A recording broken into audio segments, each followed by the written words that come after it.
তোরা এসা মান্নাবারে flank kick করছি কাট করে এই পাওটা মানে তেরোয়া পড়ছিতে ভেঙে গেছে এটা অনেক অনেক মানে চিকিৎসা করছে অ্যাকচুয়ালি এই পাওটা যে বেঁকা হয়েছে এই আঙ্গুলটা এখনো আছে বেঁকাটা মানে এটা খুব দেখতে খুবই খারাপ দেখা যায় যে খালি পায়ে আটলে খুবই মানে খারাপ দেখা যায় এই একটা মানে দৃশ্য। আর এই যে দুটো পাও দেখেন আমার এই দুটা পায়ের ঘিরা, হ্যাঁ এই দুইটা পাও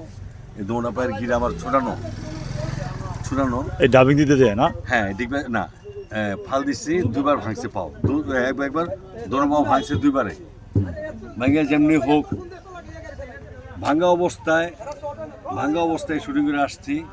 ছাড়ি নাই এখনও ভাঙ্গা অবস্থা নিয়ে আসছি। আমার ওয়াইফরে কখনো আমি শরীরটি পাই না মেসেজ করাই না, কখনো যদি প্রয়োজন মনে করি আমার ওয়াইফরে বলে এই জায়গাটা একটু মেসেজ করে দেওয়ার জন্য। অর্থ হলো এই জায়গাটা ভাঙ্গা, হ্যাঁ ভাঙ্গা এই জায়গার মধ্যে তো ক্যালসিয়ামটা জমা থাকে তো মানে কামড়া